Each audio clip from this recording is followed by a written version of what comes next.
back of the Dubai show, see Rolls-Royce is doing well this morning.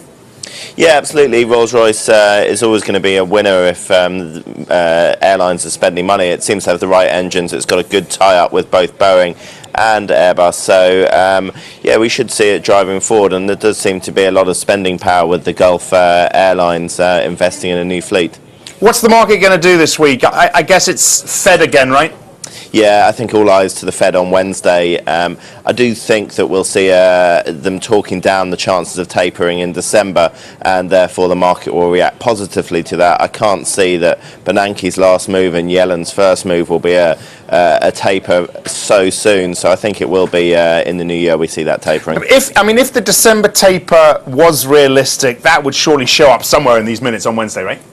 Yes, absolutely. I think they will have to signal it, but we have seen before they signalled pretty clearly that they were going to taper in September and then didn't. So the Fed, you do have to take now with a little bit of pinch of salt their credibility.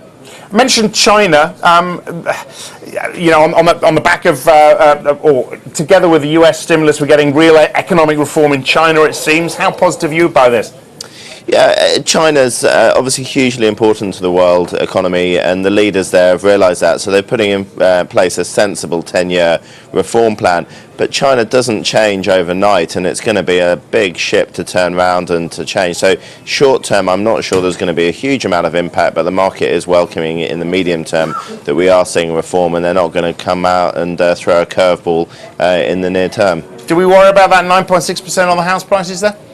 I think you worry about everything in China. There is definitely bubbles going in China, but I think the data is not necessarily consistent and as good as the data we see in the West. So I think, again, you probably have to take that with a pinch of salt. And on house prices, can't leave you without a comment on the UK prices. Right move this morning, showing another gain. Saying there isn't a bubble in the market, but more pressure on Mark Carney.